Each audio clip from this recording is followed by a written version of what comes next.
Rehumanization is to humanity what rewilding is to nature. Taking the parts that we've discarded in ourselves, taking the parts that we've discarded in our society, and reintegrating them with each other so that we have some kind of unity or wholeness, restoring human beings to flourishing, and restoring institutions to a sacred role. In the Earth Project, we are trying to restore the ecology, and we call that rewilding.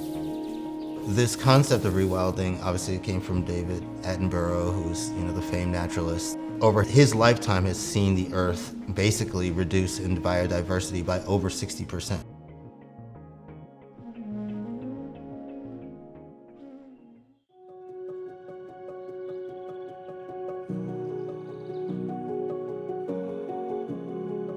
Hi, I'm Anjali. Hi, I'm Michael. And I'm Bob, and we're the directors of the Earth program on the land.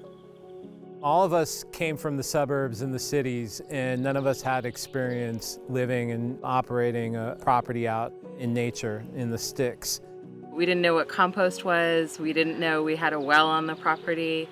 Essentially, what we're doing here is learning how to live with nature in such a way where we not only improve the life and the well-being of the land around us, but it also gives us an outlet to express ourselves and to develop a connection with nature. The Earth Project is, I think, one of the most straightforward examples of rehumanization that I can think of. The Earth Project is basically saying that the Earth is actually far more productive when we let it flourish. It got to the point we were living in cities and we kept hearing about climate change. We couldn't live separate anymore, and we really wanted to come be in nature and learn what can we do. What we're seeing today is the cost of having cast nature aside, whether it's where we place a road or how we deal with the forest, even how we grow our own food.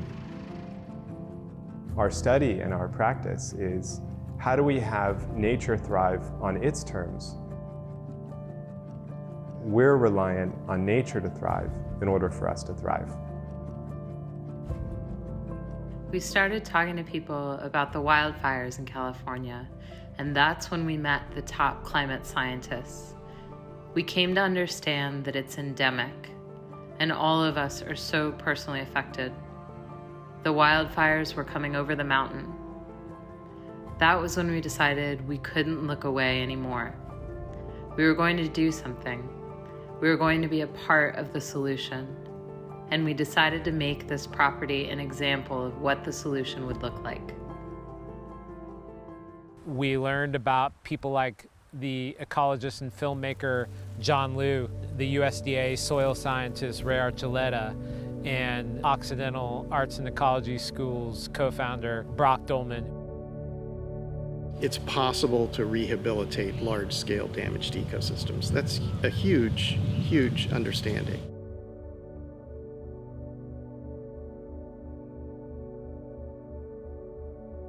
We got really inspired by John Liu's work on the Loess Plateau in China. I had this amazing opportunity. I was asked by the World Bank to film the baseline study for the rehabilitation of China's Loess Plateau watershed. And it was fundamentally destroyed, and it's the cradle of Chinese civilization. I realized that if we got back on the path where human behavior was aligned with ecological principles, then we would be on the flourishing path, and that's where the beauty is.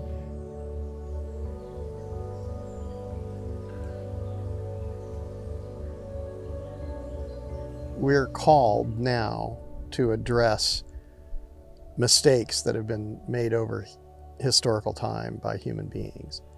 And if we fail to answer this call, then we're going to have yet more consequences.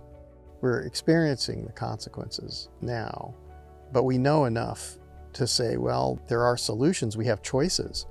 We don't need to just experience the degradation of the landscape.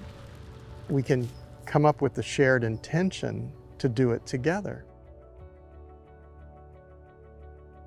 It's not about institution building. It's about empowerment of everyone to participate in restoring the earth.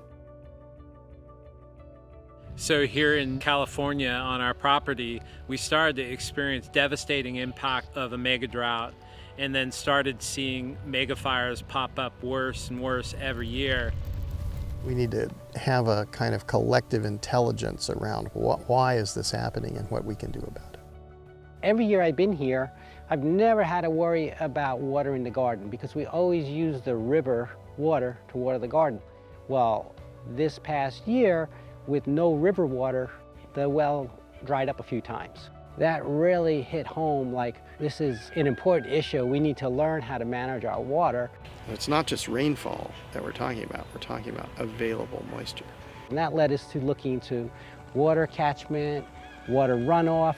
In the wet season, when there's plenty of water, we can save up that water in catchment tanks and then use that, rely on that, where drought conditions and the well really can't support us. When people look at California, they don't see a degraded state. They see a beautiful place with lovely forests and meadows. And when you look at that, you can see the trend line. And the trend line looks like early stage desertification. So if we take out all the vegetation here and we plow this into a field and there's nothing growing here, and then we imagine that that's normal or that's going to be okay, we have to look at what are the results of that. You'll have one area suffering massive drought, but you'll have another place which is having massive flooding. One of the key regulators of climate is the plant itself and the soil. Soil life is the most important part of plant health. So when we look under the microscope, if we see microorganisms thriving inside of the soil, then we see a reflection of healthy plants above ground. Theoretically, all degraded lands on the earth could be restored. A lot of these practices could be used today, and if we started using them now, you start seeing benefits and effects of this almost immediately. So the concept is, if we farm correctly in Iowa, we impact California. We impact the climate. Regeneration starts, it's about relationship, it's about connectedness, it's about allowing nature to renew itself. So that if you think that you're going to just work on soils, well, that's not going to work because the soils are dependent on the hydrology. And if you're just going to work on the hydrology, well, that's dependent on the biomass. So all of these things are interrelated. And what I'm seeing this generation says, enough. We don't like the decimation. We don't like the way we're treating the animals. We don't like any of this. Because global warming, people have heard it until they're sick of it. It's not global warming. That's the effect. It's global ignorance and global disconnectedness. In learning about the earth and in taking on this project, I feel like I'm getting to reconcile something with my mom and getting to see her gifts in a certain way. I think of the earth as Mother Earth. I think of her as being incredibly generous, even though we've been so harsh with her. It makes me cry when I think about it, how loving she's been, even though we're so tough on her. And I'd like to do what I can to restore. My mom has had Parkinson's for 16 years, and I've never wanted to look at her Parkinson's, and I feel like it's the same way I don't really want to look at what we've been doing to the earth. And we thought to ourselves, what if our property in Mendocino, California became an ecosystem restoration hub? People want to do something, but they don't know exactly what to do.